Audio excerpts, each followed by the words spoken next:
Salut à tous, c'est Ashalna. Donc cette fois-ci on se retrouve sur une vidéo sur Arcade. Donc je vais vous parler un petit peu du housing vite fait. Alors en tout premier lieu je vais vous parler d'une chose, c'est que sur Arcade je ne vais pas faire plus de vidéos que ça parce que j'en suis un peu dégoûtée.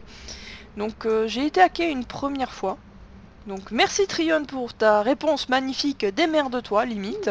Est-ce qu'on a répondu à votre attente une semaine après? Donc je peux avoir des problèmes, eux ils s'en foutent. Merci PayPal d'avoir réglé mon problème et de m'avoir remboursé des sous qui n'étaient pas tirés parce que comme j'avais payé une fois un abonnement, ben le compte PayPal était lié. Donc du coup, comme vous voyez, moins de 100 € sur votre compte PayPal, vous avez une attaque. Donc de ce côté là ça a été super rapide, merci vraiment à PayPal. Donc et heureusement j'ai délié tout ça, c'est à dire j'ai supprimé l'abonnement, j'ai supprimé également le compte PayPal. Donc il y a de ça à peu près moins d'un mois, mais j'ai continué à jouer un peu, j'ai dit bon, je vais quand même lui donner une chance, c'est que c'est un manque de peau. Et bien ce matin en fait je reçois un mail en disant oui votre modification de mot de passe a été bien changée. Donc je n'ai rien fait de spécial. Je n'ai pas changé de mot de passe et c'était un mot de passe fort. C'est-à-dire avec des lettres en majuscules, minuscules, des chiffres partout. Donc impossible à savoir. Donc merci Trion encore une fois pour ce magnifique message on va dire. Donc vite fait j'ai changé de mot de passe pour... je voulais quand même faire la vidéo.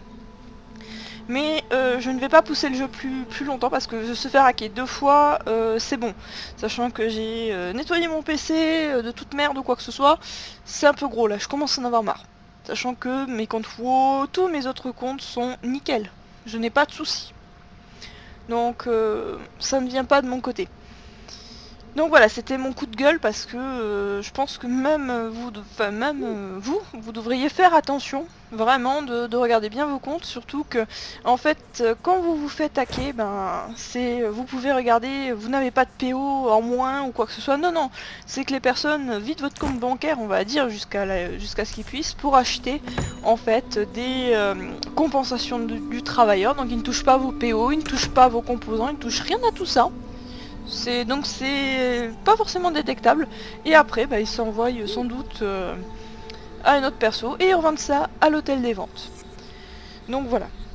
C'était la parenthèse coup de gueule. Donc maintenant on va passer vraiment au cœur de la vidéo, le housing. Donc j'avais persisté, donc voilà, j'avais pris une ferme. Donc là je suis sur Auroria. Donc j'ai réussi à me faire une place, mais sachant qu'il y a pas mal de joueurs qui quittent le jeu, bizarrement. Eh bien, regardez. Rien que là, vous avez de l'espace pour mettre un plan. Donc vous pouvez mettre un plan d'un grand épouvantail, donc c'est une ferme. Ensuite, vous pouvez mettre vraiment la ferme de chum, c'est ce que j'ai mis. Donc, principalement, vu qu'on est sur Auroria, ben, j'ai mis, voilà, de arc-mirier en fruits, donc je vais le récolter. Donc sachant que l'arc-mirier, faut aller avec de l'eau minérale, hein, faut l'arroser.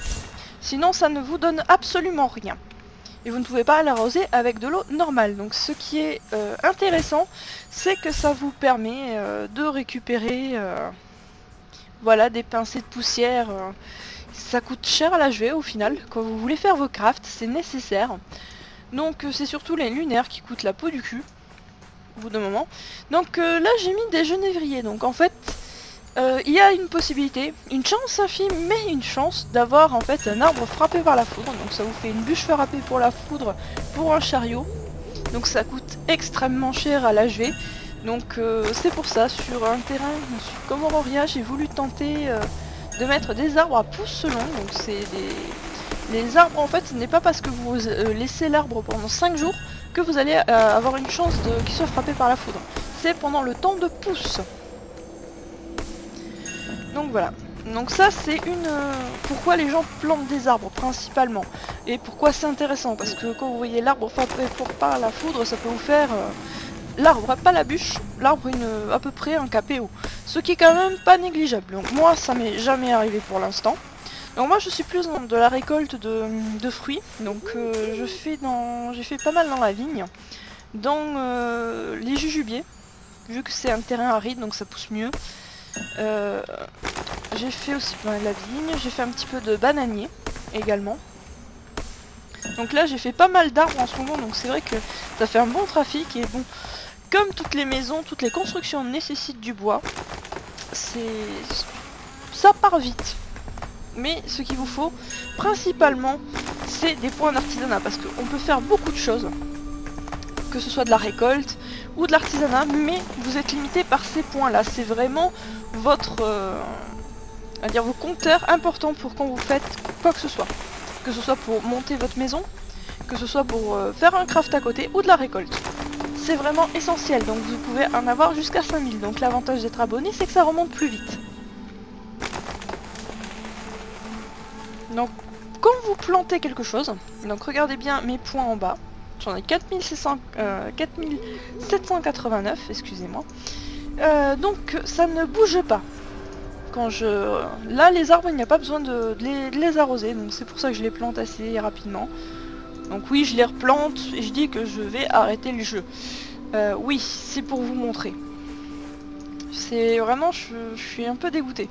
Peut-être j'y retournerai comme ça tous les 2-3 jours. Manière de récolter. Manière, hein, parce que j'en suis vraiment dégoûtée. C'est autant la première fois, j'ai voulu lui donner une chance, mais 2 fois, non, c'est bon. J'ai assez donné. Vraiment, c'est...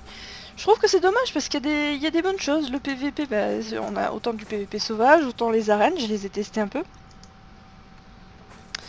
J'ai pas forcément approfondi sur les donjons parce que avec la sortie de WoD, excusez-moi, mais je suis plus attachée à WoW, à faire des PO. Là, c'est en ce moment, j'ai dépensé quasiment tous mes PO pour me faire plaisir.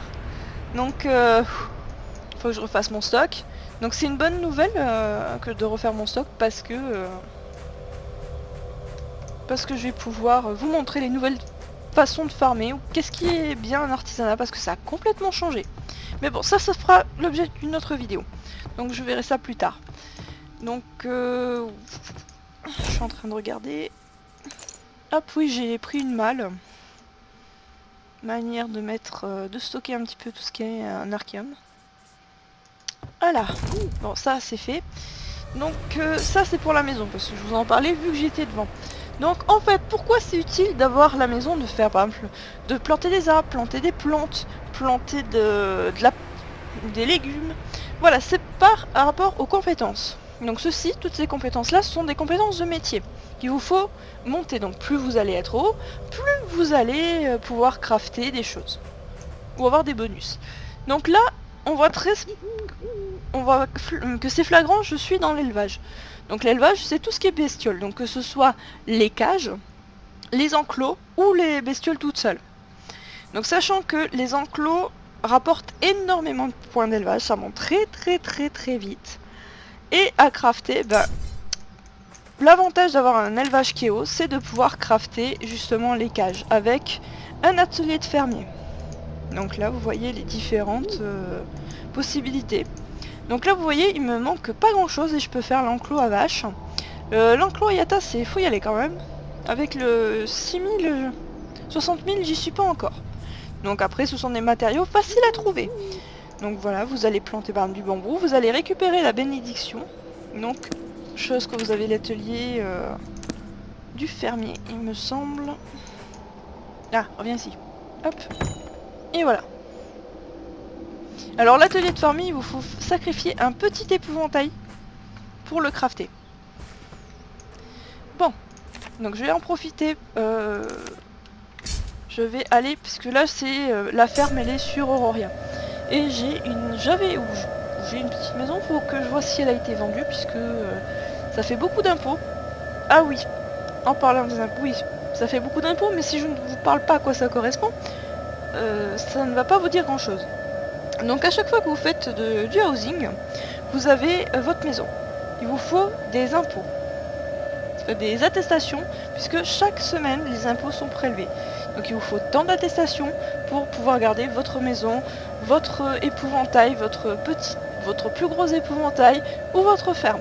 Donc plus vous en avez, plus vous payez.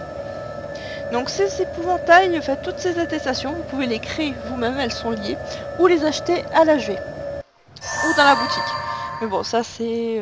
je pense que les acheter à l'HV c'est déjà pas mal. Donc chaque composant que vous allez avoir dans votre ferme, c'est vraiment si vous plantez, que vous récoltez, tous ces composants vont pouvoir vous permettre de faire de la négoce. Donc la négoce c'est du trade pack, c'est vraiment vous allez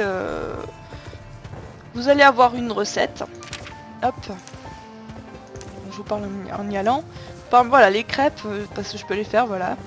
Ça va vous dire, voilà, il faut vous rendre à Tigréchine. Vous allez crafter ceci. Et en contrepartie, vous allez devoir le livrer dans une autre région. Et vous aurez des PO.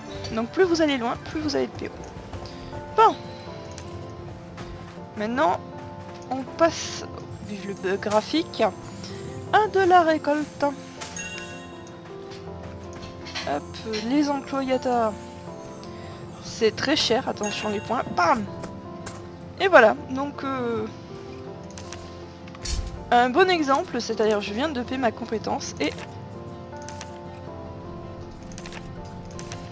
voilà, je suis à 50 000. Donc je vais pouvoir faire les enclos à vaches.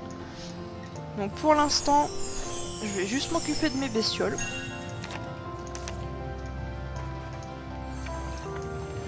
Donc s'occuper des bestioles, hop, ça augmente bien. C'est long à faire les bestioles comme ça. C'est très long à s'en occuper, alors qu'un enclos c'est rapide et ça vous rapporte plus de points.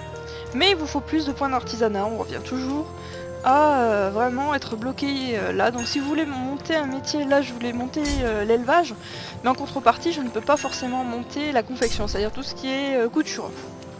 Bien comme il faut, sachant qu'il vous faut à chaque fois prendre en couture, vous avez par exemple des bracelets. Et bien vous faut prendre le bracelet de base que vous allez upgrader au fur et à mesure. Donc si vous n'avez pas les matériaux à chaque fois, parce que ça proc. Ça marche comme sur Aion des procs. Donc ça fait du vert, du bleu, du jaune, du violet, non du violet, du jaune, et après au-dessus... j'ai pas eu de proc comme ça, donc j'ai pas forcément eu les objets, ces objets là, donc j'ai pas tous les noms en tête. Je crois qu'il y a 6 paliers au moins, minimum quoi. Donc ce qui est assez énorme. Donc là pour faire de l'élevage, c'est vraiment les bestioles. Pour l'agriculture, c'est tout ce qui est les céréales par exemple. Donc ça peut être bien de planter tout ce qui est céréales justement pour créer la bouffe pour les bestioles. Ah tiens, une fourrure rare. C'est bien ça, je vais pouvoir faire des tapis en confection.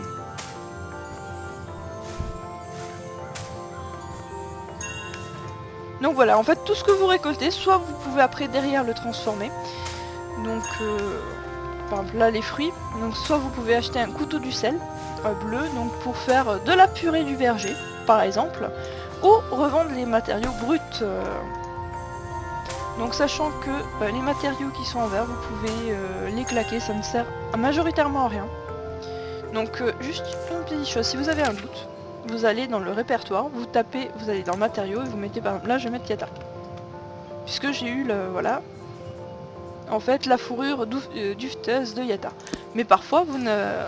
Par exemple, là sur la chèvre, je peux avoir une corne qui me sert absolument à rien. Elle n'est pas répertoriée dans le répertoire.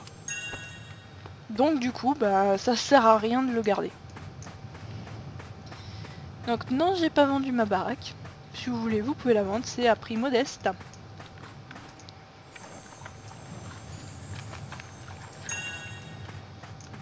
Donc là, je suis sur une de mes personnes aussi. Là, c'est celle de Harzi. Donc voilà, l'enclos, on va le prendre. Regardez les points. Donc là, je vous le montre bien. Et ce que ça va rapporter. Donc l'engrais, en fait l'avantage d'avoir les enclos, c'est l'engrais de frais. Donc cet engrais frais va vous permettre de faire du carburant pour le chariot, qui vous permet de transporter 3 trade packs, voire un petit peu plus si vous l'upgradez. Donc là je vais continuer à finir de m'occuper des bestioles. Donc je vous laisse sur cette vidéo en fait, c'est parce que là c'est comme pour WoW, il faut vraiment regarder. Ah, juste un seul détail près, c'est que si vous voulez faire de bonnes affaires, il vous faut prendre des composants qui sont en fin de vente. Et il vous faut être rapide parce que tout le monde est dessus. Donc c'est assez difficile d'avoir forcément les trucs pas chers à l'HV ou les bonnes affaires si vous n'êtes pas planté devant votre PC à l'HV à attendre comme un couillon. Donc voilà.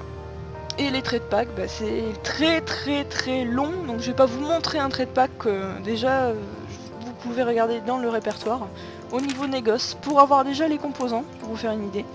Et regardez la map, enfin, vous pouvez aller de Hasla à Inister, donc juste en faisant attention aux zones de guerre, et vous faire un max de pognon. Donc je vous conseille quand même d'avoir le chariot pour bien rentabiliser. Donc je vous laisse et je vous dis à plus tard pour une prochaine vidéo.